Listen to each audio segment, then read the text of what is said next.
Welcome to the Thicc and Spooky Ghouls podcast, where we discuss all things strange, paranormal, and unexplained.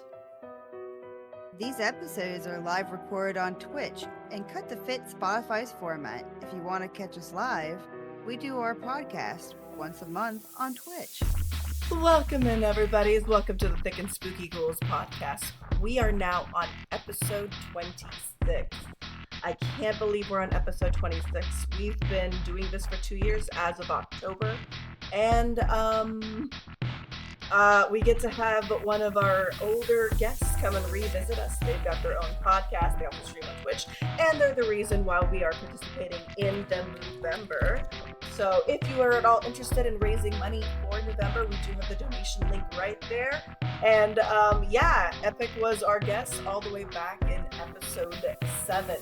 So from episode 7 to episode 26, we're always happy to have Epic Realms. And things are done a little bit differently now than it was then. We've changed, we've grown, and things are a little different now. That's it, I'm out. Hello, Epic. Let's go ahead and say hello to the Spooky Ghouls. We've got the amazing partner in crime, Meso Thorny over there, and of course, a very, very special guest, Epic Realms. Oh no, what happened to my... There they are. Hello. Oh. Hello. Just waiting for my cue. Streamlight, yeah. Hi. I heard it, but I didn't see it. Oh, I see you guys. Yeah, this is from episode 7 to episode 26. A lot's changed. The way we edit video, well, the way I edit is changed, and the way we do things are a little bit less chaotic, and we kind of have more chaos. Order. Like chaos reign. Like chaos reign. Yeah, but hello, welcome in, Epic. We're glad to have you. Hi, how's it going? Thanks for having me back. Oh, I'm happy to have you back, and I'm pretty. You were having all of the people on, and I was like, do I ever get to come back? Do I ever get to? I did. Oh, we want you back. Like, to be honest, I've asked quite a few people to come back, and a lot of them were just like, I want to, but it was a lot of work, so I don't really want to. So they'd say yes, and then they'd drop out on us like a week or two before showtime. So does that mean that we can drag you into an episode next year? Yeah, next year. Yeah, I'm always up. Right. I was up. I'm here. Yeah, because I'm getting the roster. I'm trying to get the roster set up for next year already. So I've had a lot on my plate. I still haven't started a few things that I told myself I was going to start. I was supposed to get the Patreon set up for the podcast. I was supposed to have the Facebook page made for the podcast, and here we are. I still have yet to do those. I've just been so crazy. I've also got side projects that I'm working on, and a lot of things in real life that's happening. So it's been It happens. Hey, yeah, but I say you can't put too much on yourself. Yep. Me, I'm just moth. I love it. Hello, Pixel Not very Nix. useful. Hello, Pixel Nix. Hello, Pixel Nix. Welcome in. So, Hi, beautiful. for episode 26, we've got a good collection of topics. I think we've got a bit of a widespread of topics. This is the first time our topics are a little more spread, but Epic will glue us back together. So he ties it together kinda, with not our really. topics. Maniacal, what is up? Thank you. I appreciate you, Maniacal. We're doing episode 26 of this podcast. I can't believe it's episode 26. Like, I reached out to Meso one day, and I'm all like, Meso, do you want to do the podcast for the charity event? And she was just like, of course. And then we did the podcast. And then I'm all like, we're going to do this every month because it was so much fun. And here we are. Awesome. So awesome. I'm glad to have you. Love to support and help out and do all the I things can't believe it's been so long already. Your support is what helped me finally get into editing and posting things on Spotify, because I know that there was such a delay on me posting things on Spotify, because I'm like, I don't know how to edit video, I don't know how to do any of this stuff, but here we are. So you do fantastic. Yeah. And today I didn't dress up too fancy, but I did wear my little cozy sweater today. You look adorable. My sweater. So I feel like the sweater kind of makes me look a little frumpy, but I kind of like it. I like it. It's Stop it. It's so soft. Pshaw. Hello, It's adorable. It's Tommy. creepy, and I love it. All right. It's good and comfy. We've got a variety of things, and then for the Ghoulish Bites, Meso's got something special to share with us. I'm very excited for it. Her topic. I am so excited for her topic. We've been waiting for this. Can you guess what I'm covering today? I couldn't guess. Can anyone? Are you covering vampires? Are you covering Vampires. vampires? Vampire insects. Vampire insects. Are you Anyone that's just covering- listening with their ears are like, no, Mosquitoes, I that's what can't it is. guess. That's Mosquitoes. right, mosquitoes. Mosquito man. Well, are you covering Bat Squatch? Because I already covered Bat Squatch, so. No, so close though, so close. Dang it. Okay, fine. All right, so today we're actually going to start the episode with me, and it's been a while since I've covered a alien topic, and I'm really excited for this topic, but it might end really abruptly, so I'm sorry in advance because information on this was. How do I explain this? There was a lot, but there's also not a lot, if you know what I mean Right. by that. Yeah. There's a lot of You things. find things and then you're just like, wait, There's what? like a lot of things, but like the sustenance is very limited to it. Like there is a lot, but at the same time it's all over the place and everything else. Hello, Neon. Welcome in, welcome in, welcome in. And let's go ahead and give a shout out to our special guest, Epic Realms, right over here. So today, I have decided that I'm going to revisit aliens. Yes, I'm going to revisit aliens. And to be more specific, not just any kind of regular alien incident, but I covered the Brazilian Roswell, which was the Virginia incident in episode 2. But today I'm bringing you yet another Roswell-esque story, but not from the United States. No, I haven't covered the one from the United States yet. Nope. Daku loves her aliens. Yet, but I am covering Britain's Roswell. Oh. So not the United States one, but Britain's version of Roswell. You guys, I'll eventually talk about Roswell here. Eventually, but I've covered Brazilian Roswell. Now we're going to cover Britain's Roswell. And so this incident is actually known as the Rendlesham Forest Incident. And I'm really, really excited to actually get started on this. So let me shake it. Daku's an alien herself. I am an alien. Stop exposing my identity like that. Oh, wait. It's pretty obvious, you guys. It's pretty obvious that I'm a bit of an alien. Even Kate's last visit, she called me out as as alien as well. So it's okay. All right. So before we get started, a couple important facts about this because there's been some changes to everything since this situation happened based on United States bases. So I'm going to tell you during this time a little bit more about the incident and what the U.S. bases look like in England. So, hello, Meso. Hello. I'm in danger if the aliens look like Daku, because would you be easily abducted? Take me. You'd be like, oh no, I've been abducted. I get it. Woo. Oh darn! Take me to your leader. Oh no. No. Bedroom, whatever. So, just a small note, the Rendlesham Forest is actually located in Suffolk, England, and at the time, it was actually located between 2 United States Air Force bases. The 2 bases are Woodbridge and Bentwaters, but now all of the United States bases are long gone from England, and so this incident actually takes place all the way back in 1980. And it's known as one of the most famous UFO events to have happened in the UK, making it known as Britain's Roswell, aka the Rendlesham Forest Incident. And this case is about 45 years old, and it's still shrouded in so much secrecy. And, the government is literally still governmenting. Like, this is why I said my if you feel like my topic ends rather abruptly, it's because it's where the sources I have before I start to struggle on finding actual appropriate sources or actual fake sources. So it got to the point where it got a little messy. So I will do my best. And this is actually going to be a short one. For an alien topic for me, it's a short one. It's only like 3 pages. Well, 4 pages of notes, but I've already finished like half my notes. So just kidding. All right. So this incident was an incident that I chose because it's coming up to Christmas time. And this event actually takes place on December 26th through 27th. And it actually, on December 26th to 27th, I'm going to give you guys like a breakdown on the timeline of the incidents that's happening so that we can talk more about it. So I'm going to start. So this happened in 1980.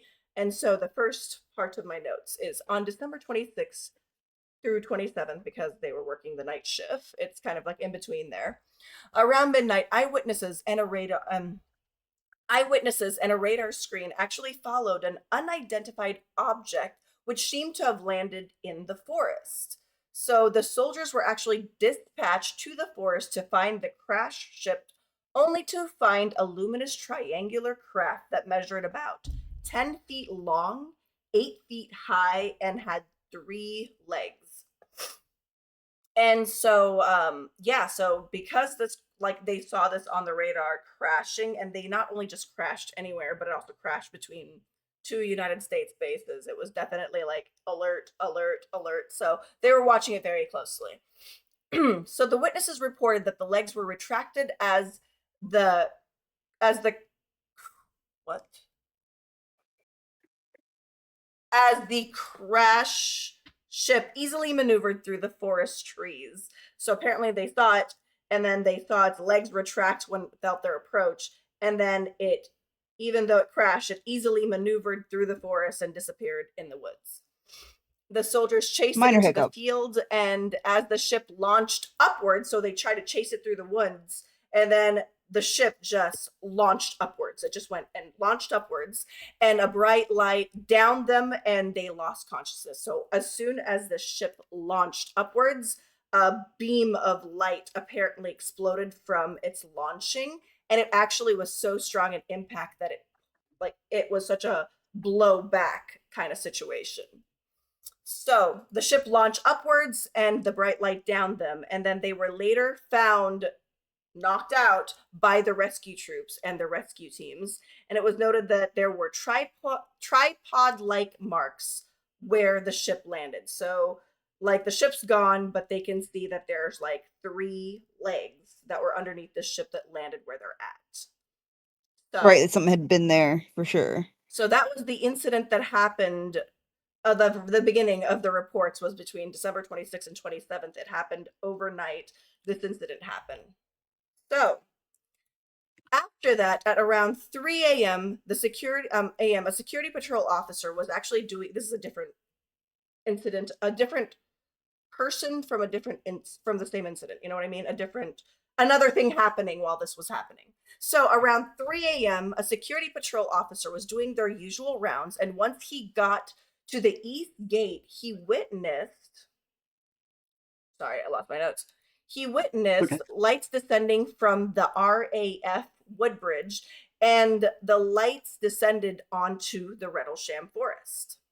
The security patrol officer initially thought that it was a downed aircraft, so he entered the forest with Sergeant Jim Pennison to investigate and see if they could help the downed pilot. Very similar to Britain's incident, right? Where that guy pulled over because he's just like, what happened? As they got closer to what they presumed was a crash site, they witnessed a glowing object that looked metallic in appearance with colored lights.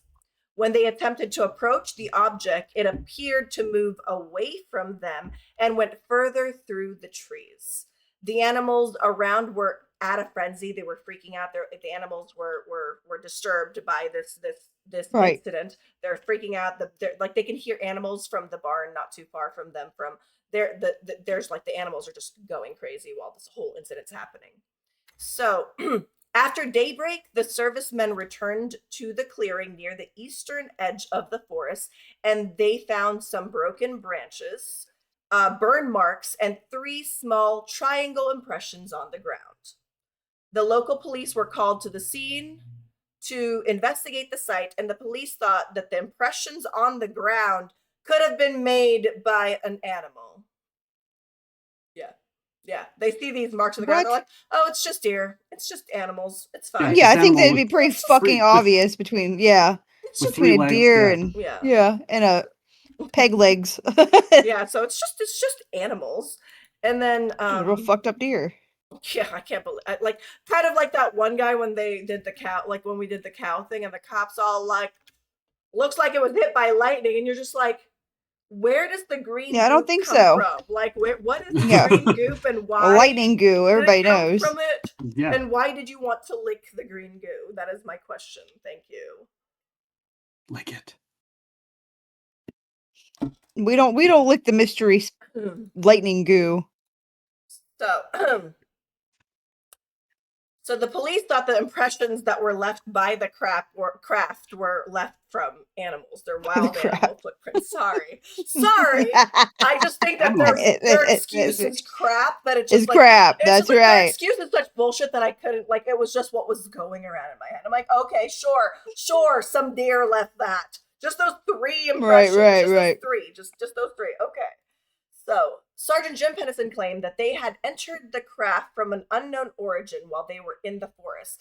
The police reported that they saw no light, and only light they could see was from the. Oh wait, did I miss parts of the notes? I did. Sorry. Yes, I did. No, I did. Yes, I did. I did. No, you didn't. Yes, you did. Okay. Sorry. I'm sorry. Sergeant Jim Pennison claimed that they had encountered a craft from. Okay, so yeah, he did. I thought they said they walked into the craft. I just read my notes wrong, like a silly goose.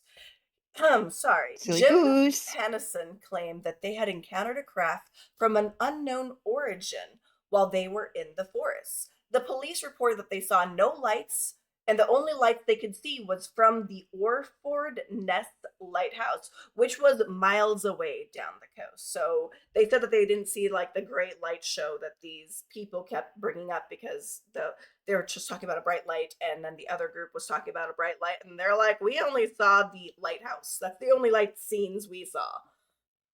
So that was on December 26th through 27th. So that's at 3 a.m. That situation happened until daybreak. But now we're going to go on to December 28th. The following evening, after the incident, there were several observers who reported seeing strange lights. The deputy base commander, Lieutenant Colonel Charles Halt. Why do they spell colonel that way? Like, if you read it phonetically, Does it have an R? No, it does not. It has an L. Yeah, that's how it's spelled. I know, but why do they? Oh, I see. Yeah, like why? If you read it phonetically versus how you like, it's right. It's not the same. Just like how Sherbert only has 1 R and not 2. Yeah. Sherbert. Oh, it's very confusing. Sherbert. The American language gets confusing sometimes. Lieutenant Colonel Charles Halt led a large party into the Rendlesham Forest. Halt had some troops take radiation readings from where the landing site was. And so they used the U.S. So this happened in Britain, but they're using American tech. That's important. Right.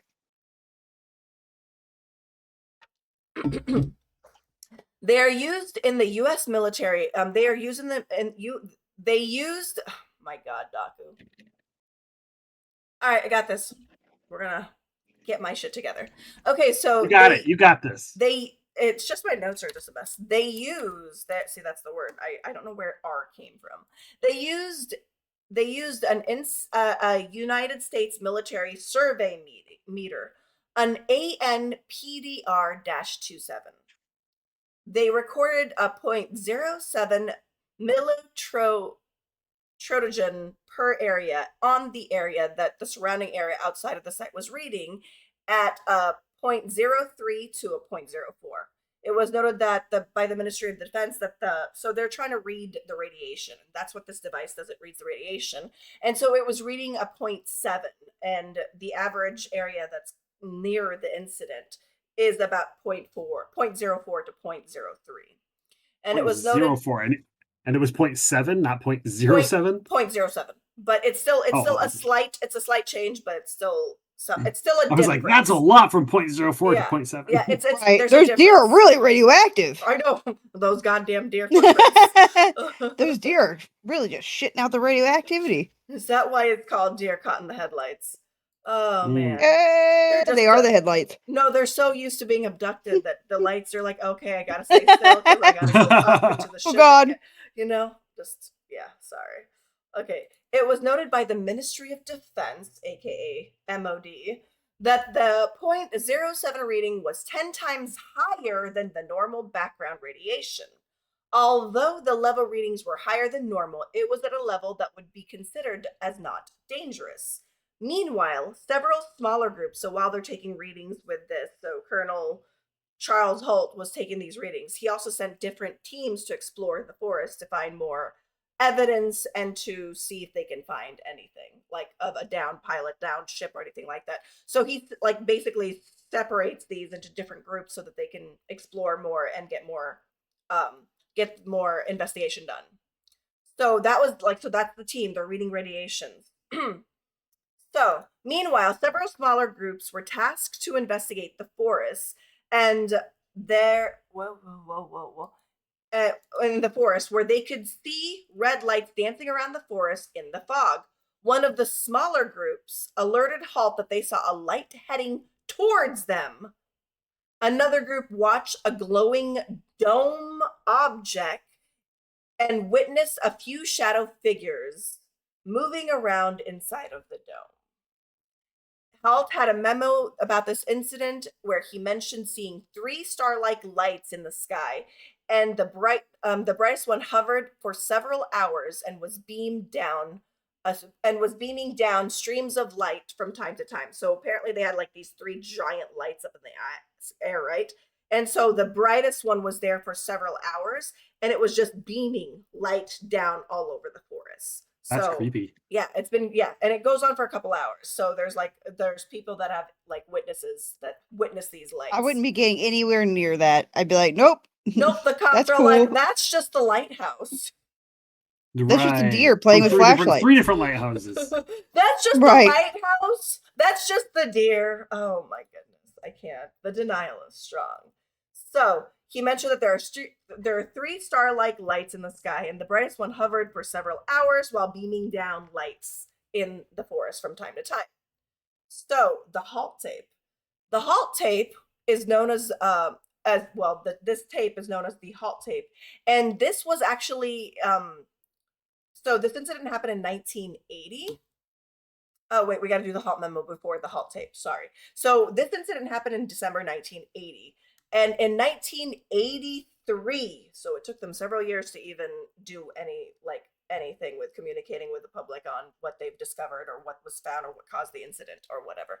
So in 1983, primary evidence was made publicly available in the United States under the U.S. Freedom of Information Act.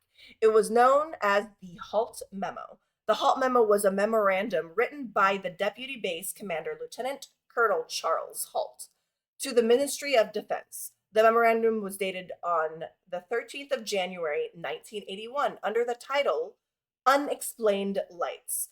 The 2-week delay between the incident and the report might account for errors in the dates and the times given. The memo was not classified in any way. So that was released in 1983. So he recorded it in 1981, but that was released in 1983, and the incident happened in 1980. So, and then in 1984, this tape was released, known as the Halt tape, which was released to the UFO researchers known as Colonel Sam Morgan and Colonel Sam Morgan, with the successor of Ted Conrad, who was Halt's superior. So they basically released this information to Colonel Sam Morgan, and he was the successor to Ted Conrad, who was the boss of Halt, who was the guy that recorded this incident. This tape chronicles Halt's investigation in the forest in real time, including taking radiation readings, the sighting of flashing lights between trees, and the star-like objects that hovered and twinkled above them. The tape had been transcribed by researchers Ian Ridpath, who includes the link to an audio download and also a step-by-step analysis of the entire contents of the tape. I cannot find the tape.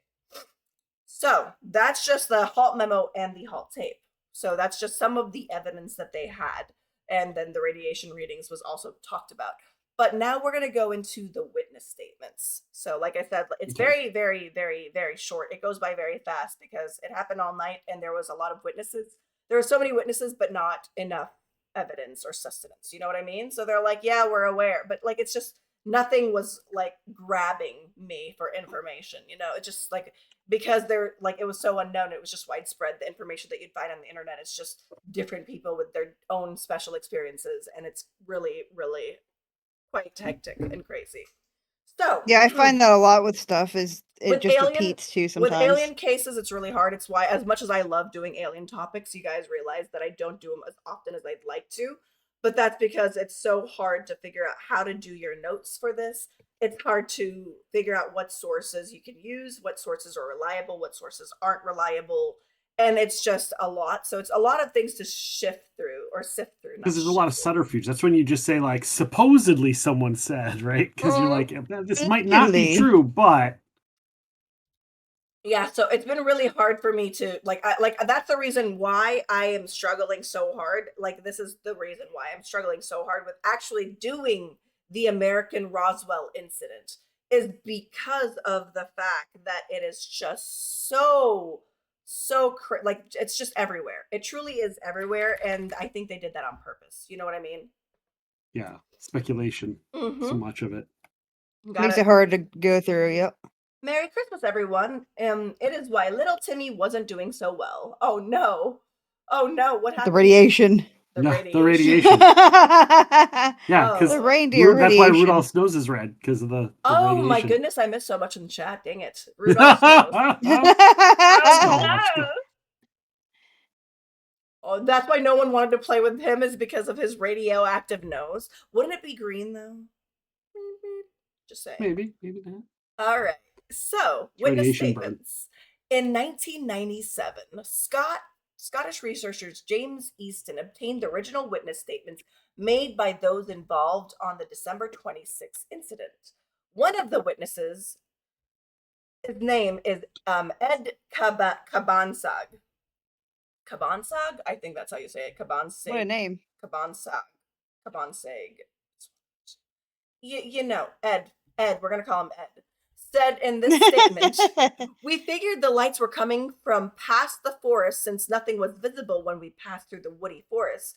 We would see a glowing light near the beacon light, but as we got closer, we found it to be a lit up farmhouse.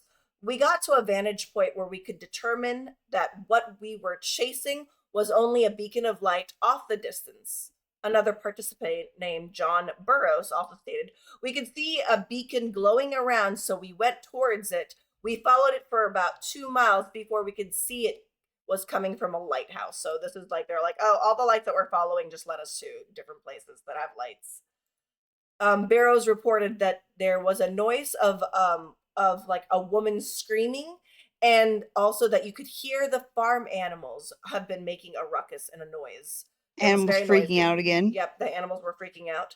Halt heard the exact same noises 2 nights later. Such noises could have been made by a muntjac deer in the forest, which are known for their loud, shrill bark when alarmed. So that's the deer. We're back to the deer, y'all. We're back to the Yeah. muntjac deer. Muntjac deer? Yeah. Okay. They're blaming it on the deer. Poor deer. What did the deer ever do to you guys? So that was some of the people that reported during the light show. So the Halt affidavit. In June 2010, retired Colonel Charles Holt signed a notarized affidavit in which he again summarized what happened. He believed that this was an extraterrestrial event, and it was being covered up by both the United States and the United Kingdom. In 2010, Base Commander Colonel Ted Conrad provided a statement about the incident to Clark. Conrad stated that we saw nothing that resembled Lieutenant Colonel Holt's descriptions, either in the sky or on the ground, and that what happened and that we had people in position to validate Holt's narrative, but none of them could. So basically, this is Conrad telling him, "Nope, that didn't happen. Nope, there's no proof that I don't agree with that." That's, basically his old commander. You didn't see nothing. Lying. He's lying. Yep. He's a liar, you guys. Don't listen to him.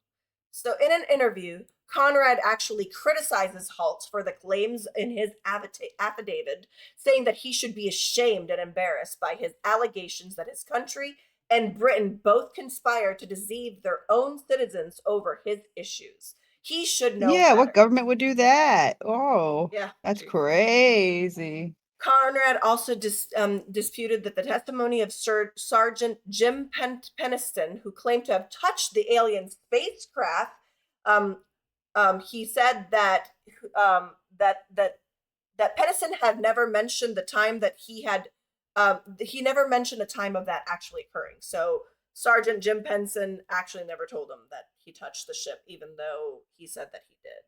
And then Conrad also suggested that the entire incident may have been a hoax between Peniston and Charles Holt.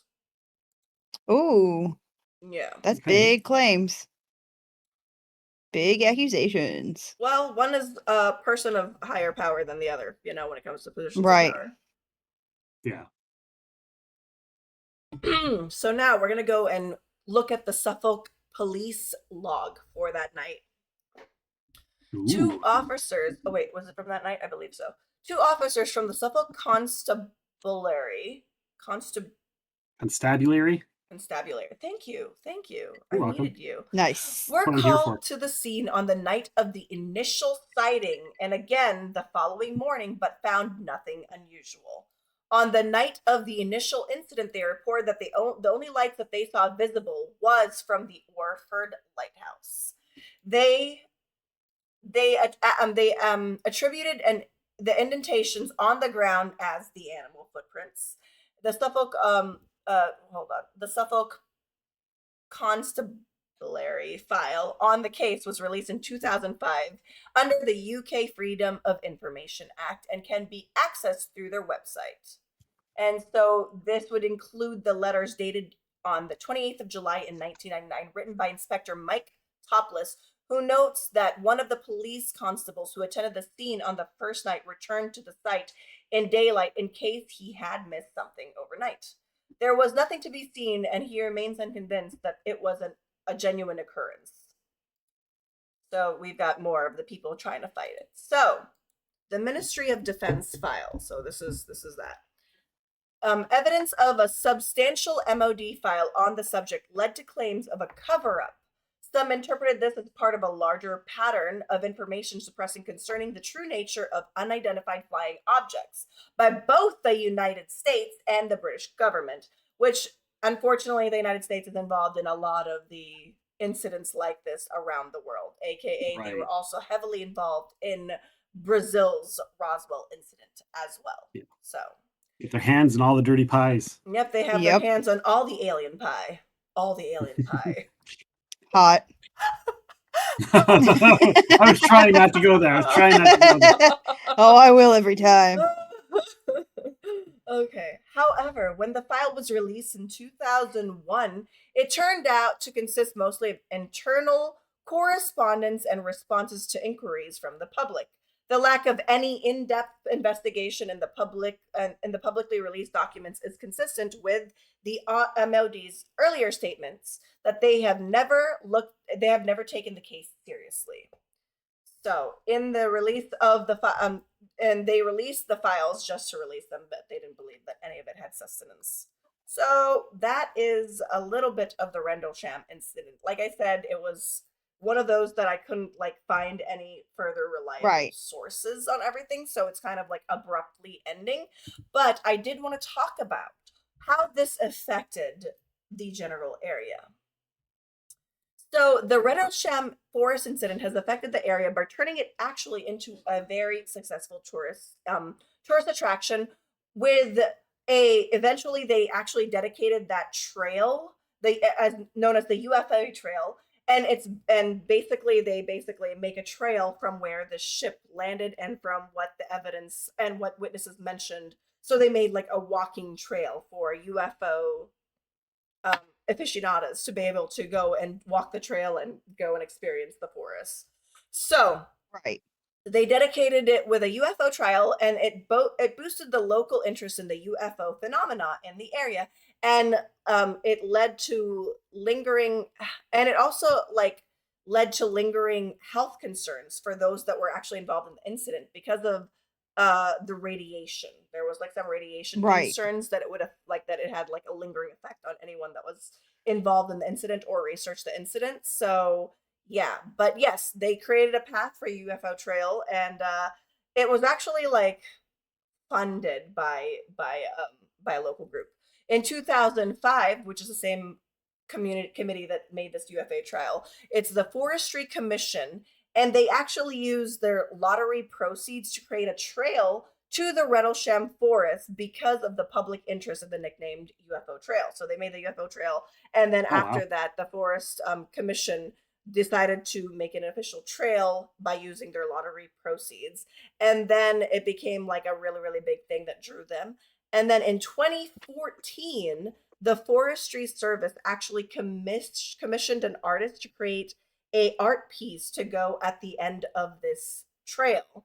And the artist states that the piece is modeled on is modeled from one of the sketches that was drawn as like what it looked like by the Whoa. witnesses.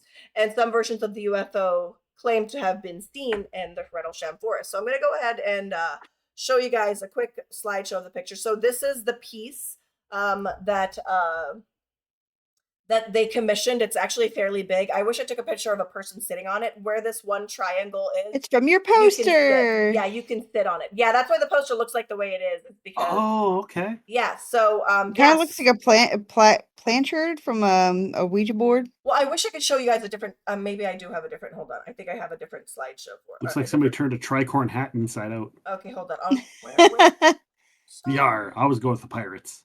Yar. Where is it? Sorry, guys. Typical epic.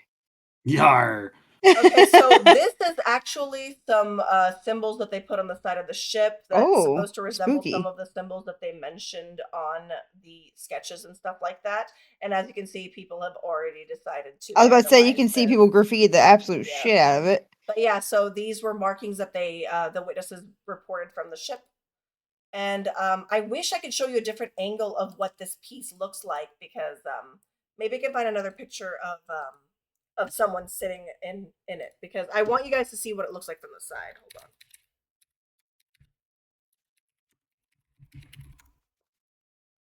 But it's actually a very beautiful piece of art, and I would like to see it someday. There we go. This is the picture I was talking about. Oh no. Nope, that's not it. But anyways, I'm trying to find a different angle of it. Can you guys kind of see what the side looks like? Let me see if I can do a different side view. Oh, here, this guy. I'm sorry, person, but I just want to show them this picture. Please hold. Oh my goodness, I can't. Okay, it's fine. It's too much work. But if you guys wanted to look it up, you guys can see this craft. It actually looks really, really cool. So the legs are supposed to be underneath each side, because it's actually like a triangular ship. So it's like a triangular ship, and then the three legs go underneath the edges of the triangle. And then there's a dome that's right in front of it, and that's the dome that they claim they could see some creatures inside. So the dome on top of the ship is the dome that they saw the creatures communicating inside, that they couldn't see, but they could kind of see the outlines of the creatures. So that's actually there. So I am pretty excited to I would like to visit this someday, and I really like that, they work together to make it happen. I found one. I posted the link in chat for people. Ooh, there we go. There you guys go. Yeah, and see how big it is compared to her? She's very small. That was the picture I tried to save, and it wasn't letting me save. Oh yeah, it's quite big. Yeah, and you can see the side view from it too. Giggity. Yeah, it's cool. So it looks like a triangle ship with a dome on top for people. Oh, I should have posted this one for people on Spotify there. So yeah, that one's even. Oh, that didn't work. This continues. It's alien language. This continues to actually bring. Just delete it. Okay, you got it. I got it.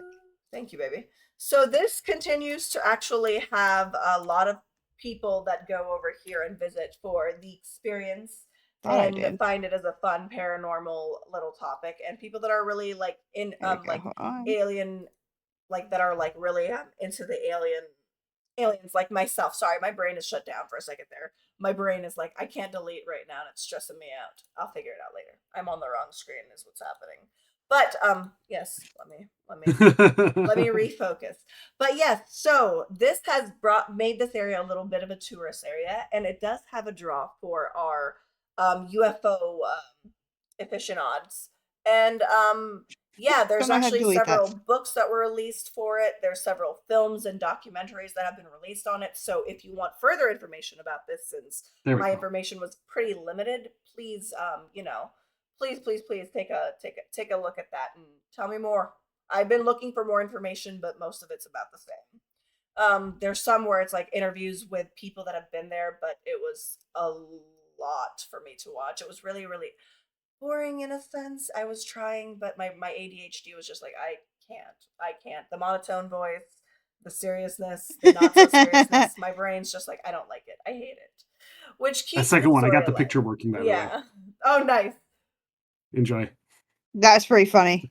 Oh, pretty good. that is cute. For those of you guys on the podcast on Spotify, it's a picture of the ship, and this lady is wearing one of those little alien blow up inflatable, suits yeah. where it looks like she's Yeah. being carried by a green alien. It's very By the cute. green alien. That's pretty good. That's pretty good. I like that. I like the spirit. This is a continued interest, and it still continues to remain in people's public consciousness. And like I said, there's some people that are concerned about health and stuff like that. So that is what I have for the Rendlesham Forest Incident. Yeah. I hope you guys enjoyed it. I told you it was Yay. brief. I told you it was short, and That's I'm okay. Really sad. That's okay. You've been I'm really busy. sad. Busy. I have been unbelievable. And you can only get so much information if it's not available. You know what I mean? Yeah. So. And you want to make sure that what you're giving the information is Well, is one good, thing I've right? noticed from this, it's a lot of like, well, he's a liar. No, he's the liar. That's pretty much what the interviews are like. Right. Oh, I can't Right. believe that he would say such a thing. And then you're just like, oh God, you. It is very much like Roswell in the sense of how they monetized made it like a tourist area after. Well, Yeah, I mean, it's a smart idea. It is, yeah. Like I said,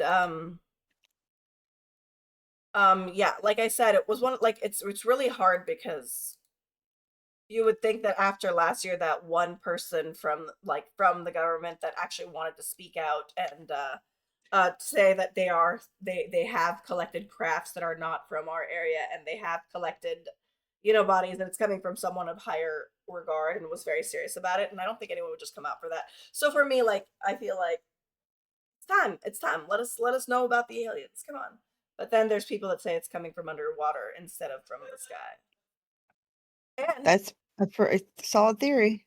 also, Bubba Vanga mentioned a lot of things are supposed to happen this year, and some of those things have happened, but a couple of those things haven't happened yet. They were supposed to make contact this year. We're running out of time. Where's the contact? Because they were supposed to Hurry make up. contact this year, according to her, unless there was like a I mean, maybe they did. Maybe they did, and they don't. We just don't know. Yeah, that's They fair. just haven't said it. Well, her prediction was that they were going to make contact during a very very popular sporting event of some sorts. Oh.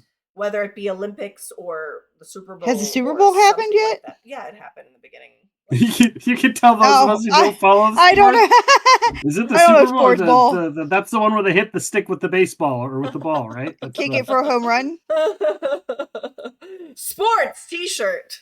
Sports shirts. ball. Yeah, sports ball. Oh, how dare you lie? Oh no. Oh no, who is lying? No Oh, lie. It's getting sassy here.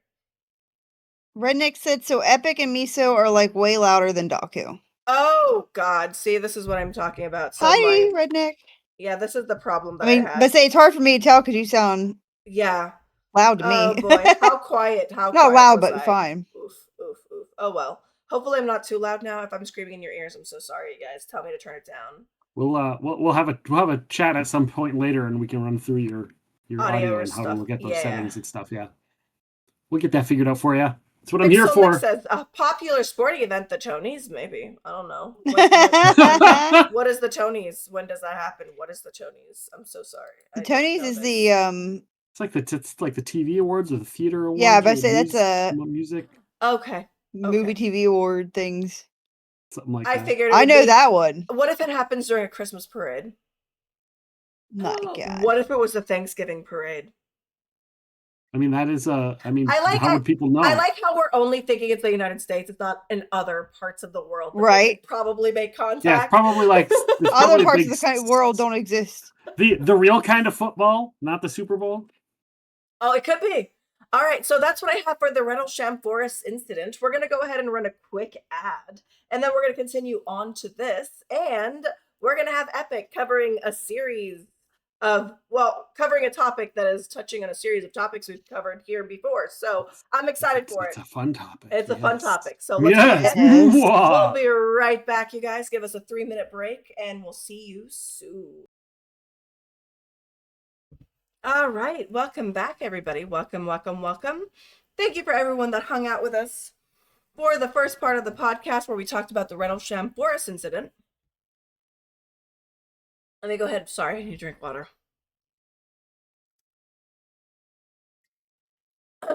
Excuse me, sorry.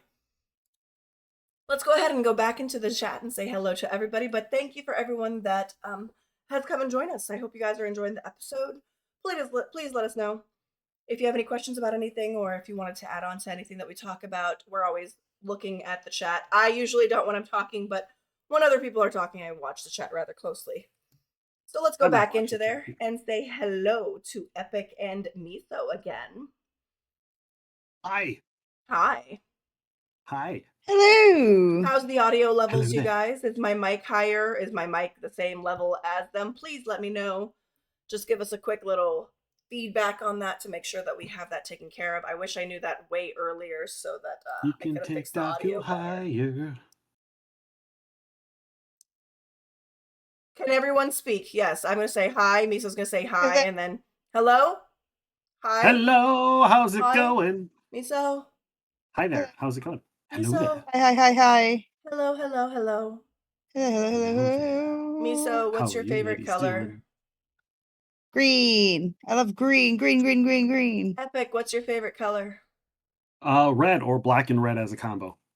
Ah, okay, there. Nice. How are we sounding, you guys?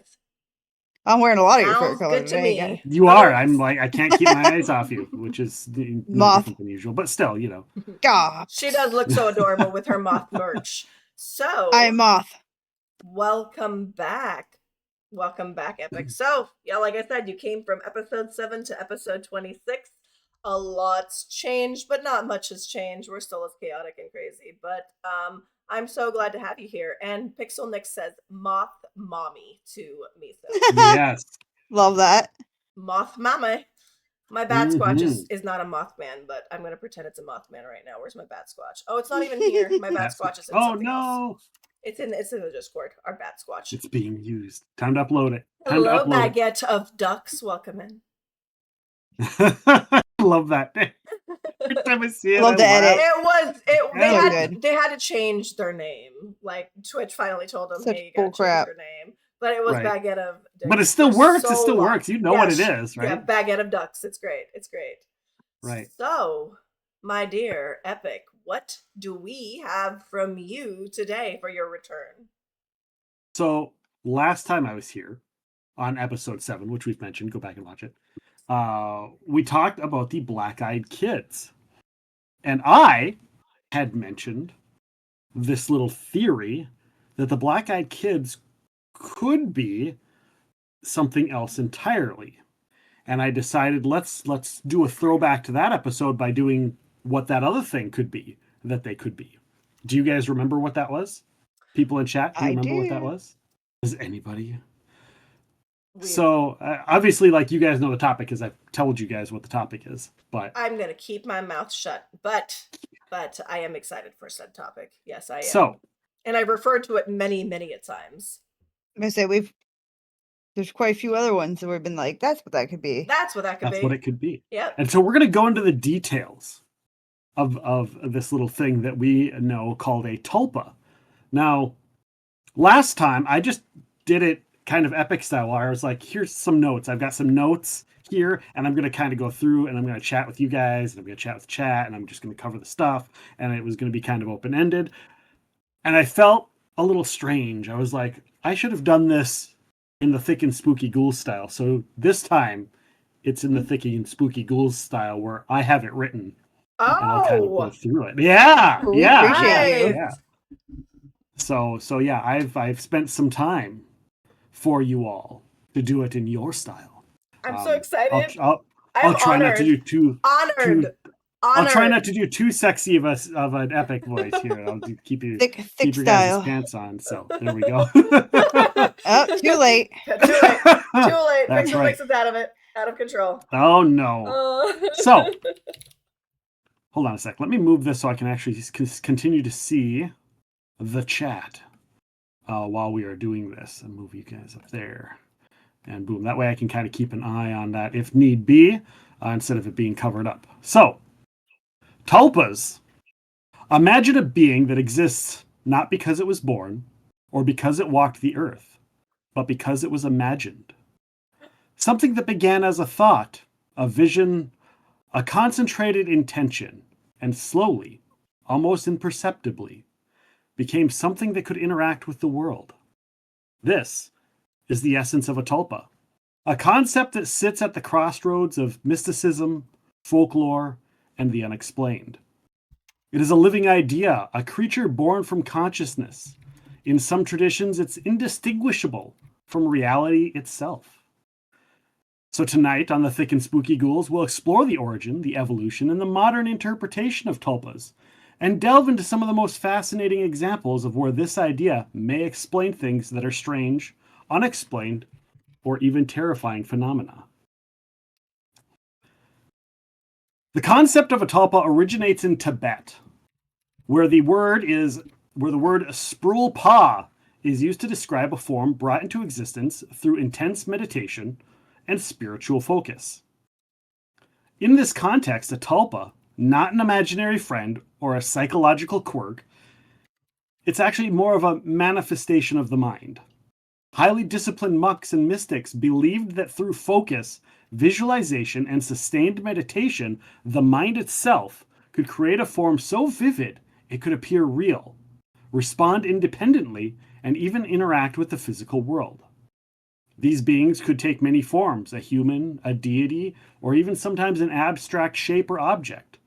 But in all cases, they were understood to be a reflection of the mind's ability to shape perception and reality. Alexander David Neal, a French explorer and spiritualist, brought these ideas to the Western world in the early 20th century. She claimed, and I said Alexandra, I meant Alexandra, she claimed to have created a tulpa in the image of a jovial monk, only to find out that over time, it developed traits independent of her will. Eventually, it had to be, air quotes, dissolved, because it acted unpredictably. Alexander David Neal's account captured Western imagination, linking Eastern mystical practice with the tantalizing idea that thought alone could bring life into being. Tibetan monks even likened the process to a child leaving the mother's womb. Once a tulpa is fully formed, it can exist independently. And tulpas are not unique to Tibet. Across cultures, there are strikingly similar concepts. In Hinduism, advanced yoga practitioners would visualize deities so vividly that these images feel alive, guiding and interacting with the practitioner and helping them along their journey. Taoist rituals have long described creating energetic constructs or spiritual doubles that serve as intermediaries or protectors. Of course, in Jewish mysticism, the golem being formed from clay and animated through sacred words represent the power of intent to generate life. Celtic fetishes, North Figulja, and other cultural archetypes suggest that the idea of a companion spirit or mental double is widespread, appearing wherever humans have sought to extend their consciousness beyond themselves. Yeah. In all of these cases, what was that? Oh, nothing. I just Oh. The more we talk about Yeah. tulpas, and I keep on making a joke about tulpa that's like taking off right now, but we'll talk about it during the Ghoulish Bites. I'm just like, oh goodness, here we go. Yes. In all these cases, I'm just soaking in the information. That's all. Soak it in. Just Soak it in. Soak it in. Just gotta soak it in. In all of these cases, the pattern is consistent. Focused attention, ritualized action, or emotional energy can generate entities that seem to exist outside the ordinary boundaries of self. Even today, the concept persists in new forms. Modern internet culture has given rise to tulpas created collectively or individually through imagination and shared attention. Characters like Slenderman, born on the forums and nurtured by millions of minds, are the natural continuation of this ancient concept. They demonstrate that focused thought, storytelling, and belief itself can produce entities that feel real and even frightening. It's funny that you mentioned Slenderman because in my Slenderman topic that I talked about, I don't even know what episode Slenderman is. It was during our we do cover Slenderman, and one of the things that I Yeah, mentioned about him is like he's got to be a tulpa. But another theory that I had in mind was that he was a tulpa that existed before that's just taken a different form. And yeah, so I believe that Slenderman was originally the Noperabo, which is a yokai, and the Noperabo yeah. means many face. It means faceless monk, and so it can change its appearance. And so with Slenderman, I just feel like Slenderman is just a way of that specific spirit being able to consume Take a new sources form. and take a new form and get new followers as that. So I always thought that Right.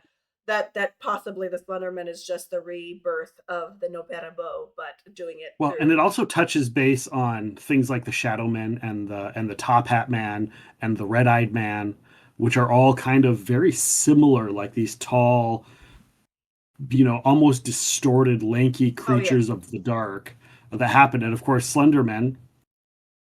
In the case of Slenderman, there's variants of like, okay, well, I saw him, but he looked like this. I saw him, but he looked like that. Well, Right. going back to the tulpas, hundreds of people are imagining what he looks like. Well, they're not all going to be identical, right? nope. Yes. That makes sense. So, and that works for a lot of these things. A lot of the things where it's like it looks a little bit different. It seems off. This how it looks, how it's shaped is a little bit different. And the tulpa will probably change based on region or wherever. So who knows?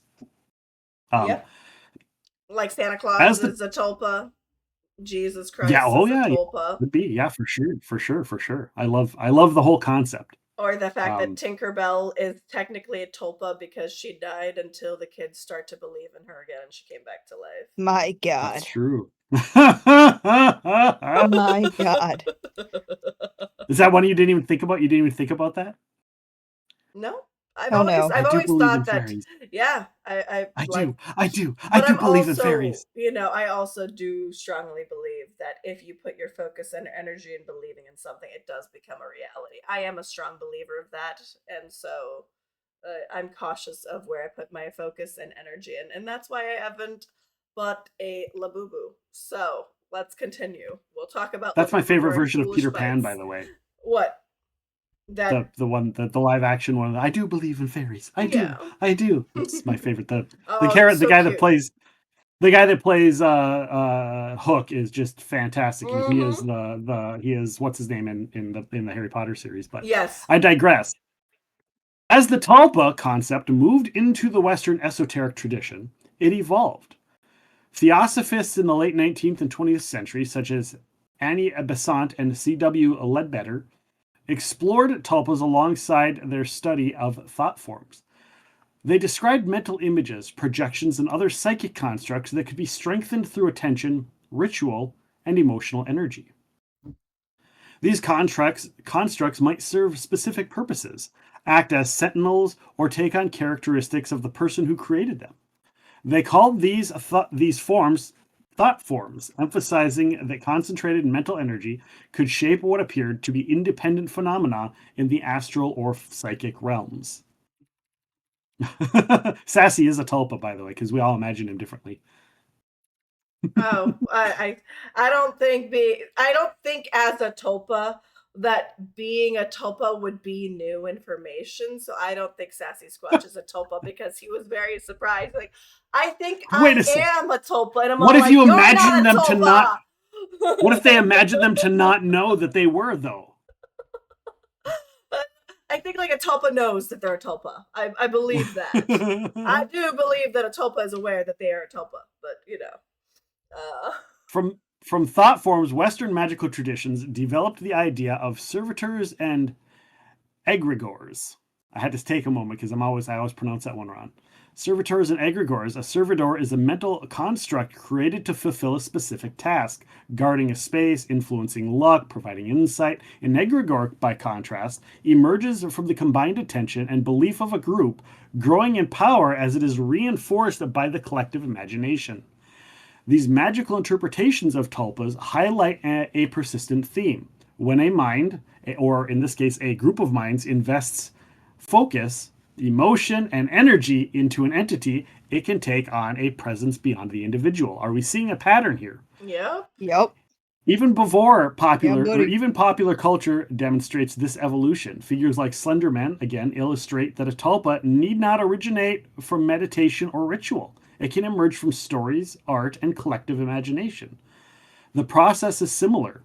Concentrated attention, repeated storytelling, and shared expectation give the entity shape, character, and presence. Slenderman, created for a Photoshop contest and expanded by countless contributors online, show how modern media can act as a catalyst for tulpa-like phenomenon, translating to century-old mystical principles into the digital modern age. Ooh.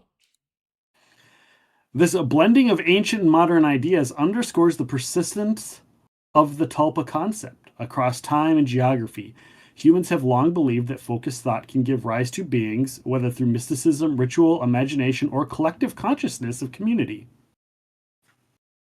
In the modern era, the tulpa framework offers a chilling lens for understanding cryptids and urban legends.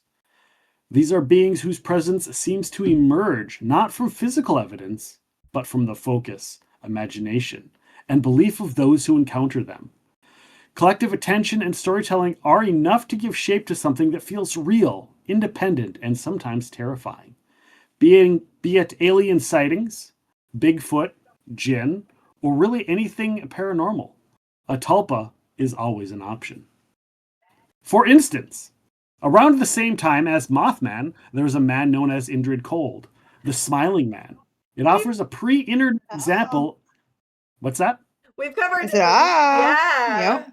Yeah, offers a pre-internet example of this phenomenon. In 1966, Woodrow Derenberger, however you want to pronounce that G, reported a tall, unnervingly grinning figure along the rural West Virginia road. Within days, others in the area reported encounters with similar beings. Over time, the figure became part of a regional folklore, appearing in television shows, documentaries, and online discussions. Indrid Cold demonstrates how a single vivid experience, reinforced through attention and storytelling, can take on a tangible presence. His unnerving grin, towering stature, and uncanny calm lodge in imagination. And as more people focus on the figure, it seems to continue to appear repeatedly, almost independent of any one specific witness. Thank you. Now let's consider another creature. A creature called the Rake. Have you guys done the Rake yet? Yes, we Yep, have. I covered the rake. I'm like They all trying. about it I'm possibly. like literally going through the episodes list because I'm trying to figure out what episodes these are in. Because I'm Right. just like, we've covered Indrid Cold. Yeah. I can't remember when we covered Indrid Cold, but we also covered the Rake during the same time I covered The internet one. the Slenderman topic. So it Yeah. was in the same Yeah. episode as that one, or was it after that, baby? Because you got sick. I think it was after. I think you saved I yours say- afterwards. After I like for the next episode. I know I after did that. the rake for the I don't know if it was fully an internet episode, but it was like a couple internet topics. Yeah. And then you got sick, and I think you did that like on the next episode from us. Or something like that. I'm trying to find it right now. Oh my goodness. I should have done this earlier. Which but means those listening and watching the show, go back and watch past episodes. seriously. That's Rate right. and review them Spotify. and give them 5 YouTube. stars. Please do. Yeah. Give us stars. And give give us it a a listen. plug. Oh, I don't want to jinx it, but we went from 55 to 58 on Spotify. So, Nice. So I'm excited.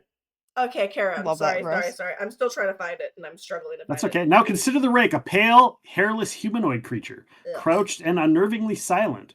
It is said to appear at night, often in bedrooms, causing dread, inducing nightmares, or silently observing sleepers. Unlike traditional monsters, the Rake was born online, crafted collaboratively on forums between 2006 and 2013. Users shared images, stories, and elaborate backstory, giving the creature both form and history. After its creation, suddenly reports of sightings began to appear, almost as if the rake had gained a life of its own. Its iconic shape and behavior, crouching, pale, silent, are simple yet emotionally potent, making it an ideal vessel for collective focus to coalesce into experience. Let's move to the next one, shall we? Ooh. We'll see if you guys have done this one. The 2016 clown sightings may have been seen as a modern tulpa in Ooh. action. We haven't It done likely that. began with just a few unsettling encounters. Clowns spotted in odd places, strange, fleeting, creepy. But the story spread rapidly, capturing fear and fascination. And suddenly, these clowns seemed to appear everywhere.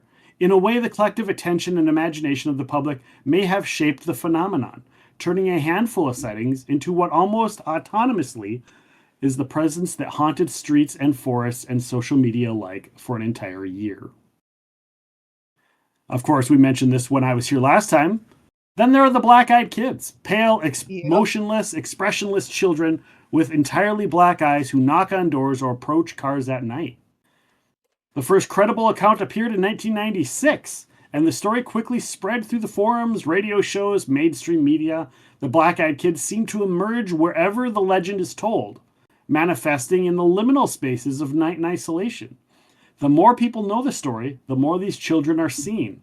They appear in homes, on streets, and even in dreams, always eerily similar, yet slightly different by each story, as if shaped by the mind that anticipate them.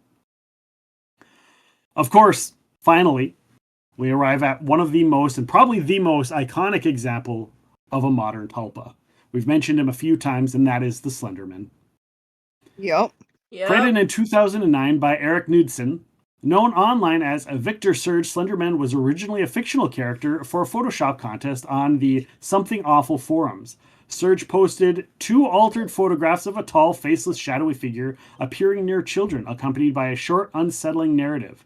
The imagery resonated strongly, and other users began contributing their own images and stories, expanding the myth. Over time, Slenderman evolved into a sprawling internet urban legend, inspiring web stories, video games, fan art, and countless retellings.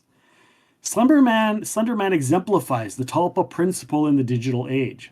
The combined attention and imagination of thousands, perhaps millions of people that may have created a presence that feels somewhat real, and some claim experiences of being watched or encountered the figure. Whether or not Slenderman exists outside of shared belief, the reactions he generates are tangible. Fear, fascination, and stories of encounters that blur the line between imagination and reality. He shows that the power of a tulpa cannot be confined to meditation or ritual. In the modern world, collective attention, art, and storytelling can give life to entities that feel autonomous. These examples converge on a haunting idea. Tulpas illustrate how belief, focus, and collective imagination can shape the world in ways that feel entirely independent. Across centuries, cultures, and traditions, humans have long believed that focused thought can give rise to beings. Some vanish when ignored, while others persist. Strengthened by attention, retold stories, and expectations, these entities, whether imagined, mystical, or something in between, suggest a world where thought itself can manifest, producing experiences that are as real, frightening, and tangible as any physical presence. Ultimately, the tulpa is both a mirror and a warning. It reminds us that imagination is not harmless, that focus and belief can create not only companions, guides, and protectors, but also monsters that haunt the shadows of our world. And perhaps the most unsettling possibility is this. In a world shaped by thought and shared attention, maybe we don't just imagine the creatures that are of legend. Maybe in some way, we brought them into being. Wow. You know And what that- makes that the timing is so creepy at the same time that we're talking about this? Because the girl who did the Slenderman murders, Yes, which I don't didn't know if want you to guys ever mention. heard of her. Well, she cut off her ankle bracelet and is on the run right now. Oh wow. What? Yeah, like the timing is crazy. That's the only reason I'm bringing it up is because she's literally on the loose right now. I was like, that's Whoa. crazy timing. Wow. Wild timing. Yeah. So, you know. Crazy. Hopefully she's Well, not looking for Slenderman told her him. to do it. Yeah. Oh wow. Well, she's trying to get that mansion. That mansion she can live in. Right? With him. So for the Indrid Cold, do you remember what episode that was, Meso? I'm sorry. For the Indrid Cold episode, the one that he mentioned. He mentioned Indrid Cold, and I know that we covered it, but I'm not sure if it was you or if it was Kate that covered it. But I'm trying to find it, and I can't remember what episode it was. I can't recall. My memory is about as good as a goldfish. I would have to go through the list Of your notes to see if your notes have it. I know I didn't cover him. Okay, so then it was I'm pretty sure it would have been Kate. Then it was definitely Kate. I just tried to figure out which episode Kate covered, but it might be. I might have to look it up later because I think it was a Christmas episode, but I could be wrong. I think so. I don't remember. So many episodes. Yeah, we've had so many episodes. So but many I know times. Go listen to them on Spotify. Indrid Cold, and I think she briefly mentioned it. Yeah, so I think Kate's the one that mentioned it. I have to look it up and see because it looks like I don't have it titled anywhere, so I have to search through all of my notes to find it so I can post it. It doesn't ring a bell, but I don't know if I'm just like just listen to every episode, people. Just listen to every single episode. But if you wanted to hear more about the rake, that is on episode 12, which is also the same episode that I talk about the Men in Black, which is in relation to the Black-Eyed Children, which is episode 7. Okay. But yes, the Black-Eyed Children could possibly be children of the Men in Black, and that's another theory for them. So it's pretty cool. For sure. Oh, that was fucking awesome, though. Thank Epic. you. I'm so glad you covered Tulpas because we've mentioned Tulpas 1,000 times in the podcast and never. It was a toss up between that and talking about the Jinn. And I was like, I know a lot more about a few times. Oh my god, I want to hear the Jinn so bad. Maybe next year. Because to me, a lot of these could also be Jinn. Yes. I know Rosemary, the wonderful author, now gone, amazing author. I've only talked to her a couple times, but Rosemary Ellen Guiley, at the end of her span, thought almost all of these short-lived urban myths that are scaring people, that are seen, she was pretty sure that they were Jinn, just continuing their stuff to do things. And I was like, that is so cool. Yeah. I'd love to hear that theory. So we're going to go ahead and run a quick break, and we'll be back in about 3 minutes' time. We're going to go get hydration. My throat is a bit parched, and we're going to get into Meso's topic, which is a topic we've been waiting for 2 years in this podcast. I've had 2 people say they were going to cover it for the podcast, and they dropped out. So Meso is coming. Thank you again so much, Epic. That was fucking awesome. That was fantastic. I'm so excited. Thank you. All right, let's go it ahead. wasn't too short for you guys. I was like, I don't know. Not at all. I can make this longer and fill it with mine garbage. Was so short. Mine was so short today, so you know. It was very informative, especially because I didn't know the origins of the tulpa. Like, I knew what a tulpa was, but I didn't know where it originated. Yeah, that's true. And how it evolved. That was what really I love, is how it's evolved over time. It's crazy that it's, it's still areas. so relevant. Mm-hmm. All right, so let's go ahead. I also wanted to touch into, there was a little bit about spiritualism, because a lot of people that would do the spiritualism would summon things, and it was like this viscous goo that would come out and turn into a solid form. And I was like, what? I don't know if that is the same or not. It might be, but I just kind of left it out. So you guys can just go look up spiritualism and summoning physical things with your will, but it's gross. It's physical snot creating things. All right. With your goo. With the snot chatter, let's go ahead and go on our break, and we'll be back. We'll stay thick. And you stay spooky.